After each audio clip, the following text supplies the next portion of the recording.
First thing you need to do is make sure you're working under tungsten light. So this lamp is on, this lamp is adequate light for the room, good for working under.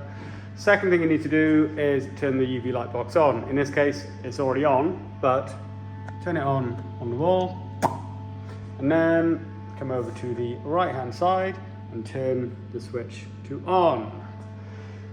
You need to wait about 15 minutes for it to warm up. Once it is warmed up, come over to the starter button and push it for about 15 seconds. Take your finger off and it should now be active. You can check that it's active by lifting the lid. These two fluorescent tubes are on by default. They are not the light that makes your cyanotype. They are just for illumination. To check it's working, come over to the green button, and as we press the green button, that opening in the middle, it should open, and press stop to close it up, so we know it's working. Don't look right at that lamp. Your eyeballs will melt. So, once you've done that, we can then paint our paper if we haven't already prepped our paper. To prepare your paper, I have spread just this sheet of paper on top of this table to protect the table, otherwise the table will end up looking like this one. Take your cyanotype juice. We've always got this stuff floating around. If you can't find it ever, find me and I'll get you it. Alternatively, if you want to play with this over half term or some such, I'll just leave it there. So we need a bowl, the juice, and a brush. And we'll take it over here. I'm going to unscrew the lid with difficulty. There we are. Now this is pre-mixed, good to go. I'm just going to pour a little bit in the bowl. Done. Then I'm going to take my choice of medium. I've got a piece of A3 paper here. There's always a guillotine in here as well. So if you want to chop paper, totally fine. You know, this can be any size you want. We've got big paper, we've got A1 paper down there. So any size you want. Then, reasonably self-explanatory, paint your paper. I always do the edges first to get a nice coating. I'm not pedantic about wasting it. I just want a good covering. I'm not even sure I'm pointing the camera at a piece of paper. Even coating. Nice, consistent coating of cyano juice, as they call it in the industry, and then pop it somewhere to dry. I always pop it somewhere dark in the room, so under there will do nicely. That's going to take a good 20 minutes, half an hour to dry. So if you haven't already prepped it, you can paint your paper in that 15 minutes or so from turning this on to pressing start. Okay, once your paper's dry, here's a piece, a learner prepared earlier. You then want to expose to the light. So, over to the UV light box. We'll lift it up. Okay, now this is the important bit in terms of your final result. This is where you compose your image. So, I'm just going to do something super simple. I'm going to take a single flower and make a cyanotype of just this one flower. Now to make it look good, instead of just plonking it down, I'm going to try and make this as flat as possible. So I'm going to cut the top off the head. I'm going to place that down in the middle so it goes nice and flat. And then, if you look, I'm going to pop the stalk back where it kind of should be. So its end result should look more like a flower than if I hadn't chopped it. Also notice that I am pretty much smack bang in the middle here. That is where you're going to get best light fall from the aperture below.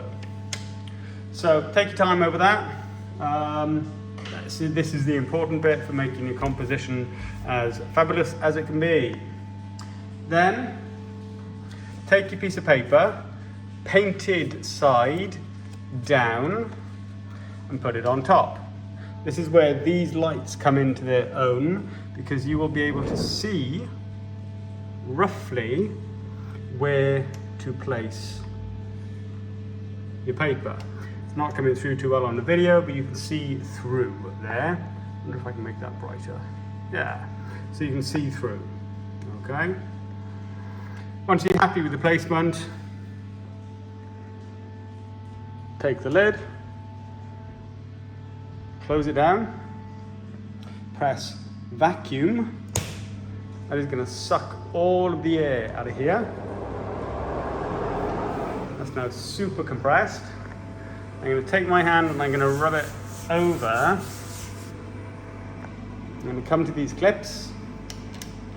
I'm going to close the clips down. I'm going to give that another rub to make sure it's as tight a contact as possible. And then I'm going to check my time. Now, for the solution that we've made, and generally for any solution that's available in this room, 100 light units is fabulous, okay?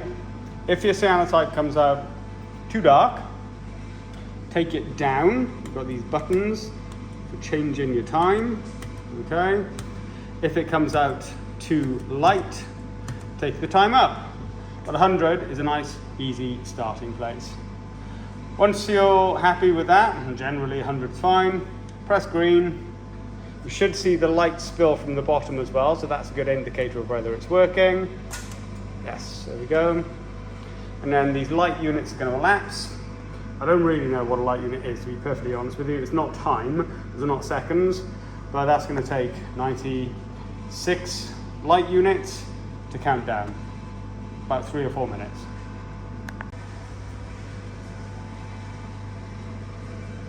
So once the UV light counts down to 0, the light will go off, like so. Timer stops, reset to 100, and we can reverse our process. So I'm pressing vacuum, let's turn the vacuum off. I'm undoing the clips, and then can be a little bit tight, opening it up. And we should have a cooked cyanotype there. So now we need to wash this. So I'm going to scram to the nearest available sink. Notice I've held this face down. I don't want to expose it to light. Ooh, not looking lovely. So I've held it face down. I'm not putting the lights on. I want it to be as dark as possible. Then I'm just going to chuck this in there. Get rid of anything from in there. Turn the cold water on, put the plug in, very technical, and I'm going to wash it. We should start to see a beautiful cyanotype taking shape. Okay, the idea here is you want to wash it until there is no remaining yellow or green tones. That's looking nice. Just let the water run.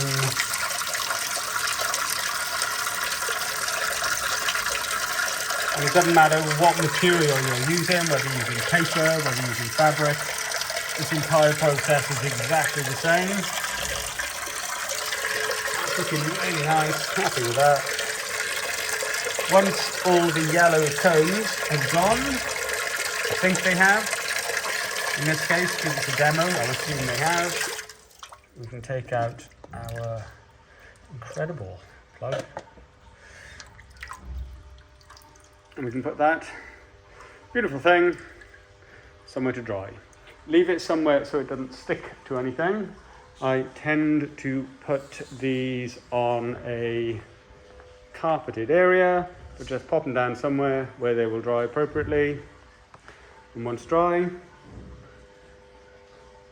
you've got a beautiful thing.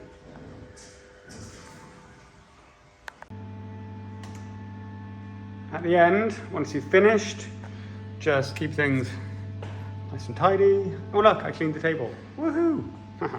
Anyway, at the end, give everything a brush down. There's always wipes in here. There's antibacterial cleaner. Don't worry too much about this getting wet. It's fine. The electrics are all down below. There's bugger all up here. So make sure it's clean. Give it a wipe, and then you can turn it all off. So very simple. Do that, and do that. And then once, if you have cleaned it, once it's dry, close it down, and woohoo! You have some fabulous, fabulous, fabulous cyanotypes.